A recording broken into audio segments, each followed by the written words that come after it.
Legion Slim 7 versus Asus Zephyrus G16 2025 के सबसे बढ़िया पोर्टेबल गेमिंग लैपटॉप की जंग। अगर आप एक पतला लेकिन ताकतवर गेमिंग लैपटॉप ढूंढ रहे हैं तो ये दो सबसे बड़े दावेदार हैं, लेकिन इन दोनों में से सिर्फ एक ही सही चॉइस है।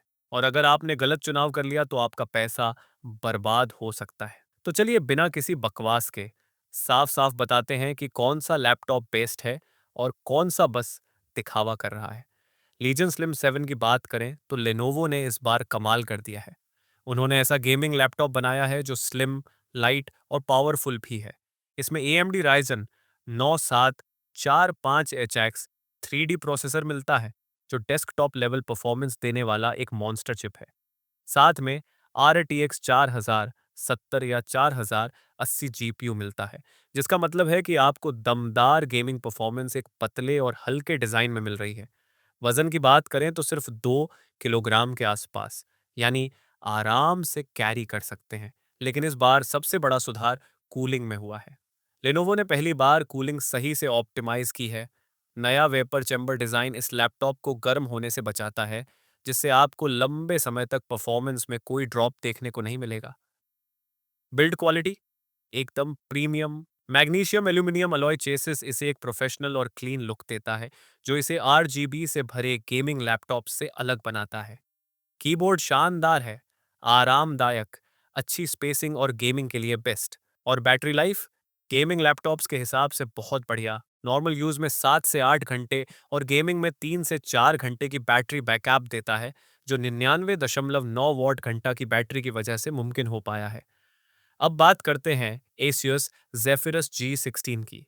एसियस ने भी इस बार एक दमदार लैपटॉप बनाया है। इसमें मिलता है Intel core i9 1490XX processor, जो मल्टी कोर परफॉर्मेंस में बहुत तगड़ा है, और RTX 4070 या RTX 4080 GPU का ऑप्शन भी मिलता है। लेकिन इसका सबसे बड़ा प्लस पॉइंट है Nebula HDR mini LED display, एक 16 inch QHD plus 240 hertz panel, जो ब्राइटनेस, कंट्रास्ट और कलर्स में कमाल का है।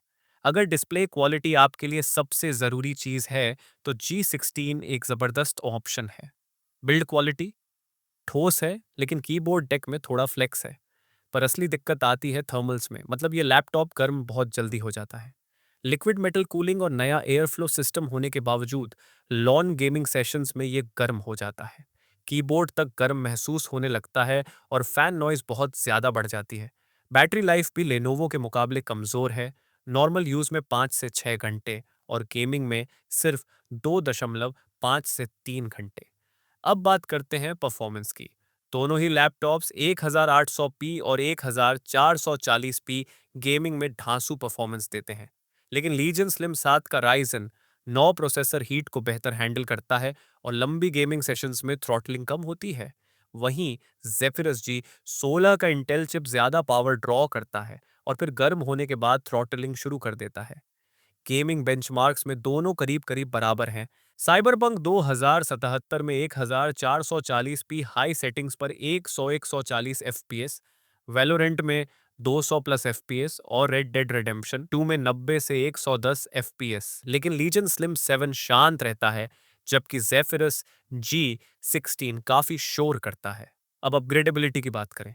लीजन स्लिम 7 आपको ड्यूल M.2 स्लॉट्स और 2 RAM स्लॉट्स देता है, यानी अपग्रेड करना आसान है। लेकिन जेफिरस G16 में कुछ मॉडल्स में सोल्डर्ड रैम दी गई है, यानी आप जो खरीदेंगे उसी में फंस जाएंगे। ये एक बहुत बड़ा नुकसान है अगर आप फ्यूचर में अपग्रेड करना चाहते हैं। तो अब आखिरी सवाल, कौन सा खरीदना चाहिए?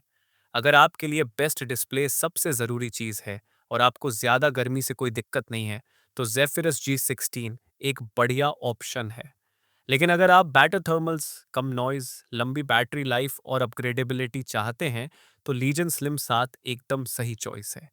लेनोवो ने इस बार सही मायने में एक परफेक्ट पोर्टेबल गेमिंग लैपटॉप बना दिया है, जबकि एसियस ने थर्मल्स को सही से हैंडल नहीं किया। अगर आप सबसे बैलेंस्ड गेमिंग लैपटॉप चाहते हैं जो कैरी करने में भी आसान हो, तो लीजन स्लिम 7 ही बेस्ट चॉइस है। डिस्क्रिप्शन में दिए गए लिंक से बेस्ट प्राइस पर इसे खरीदें, वरना स्टॉक खत्म हो सकता है।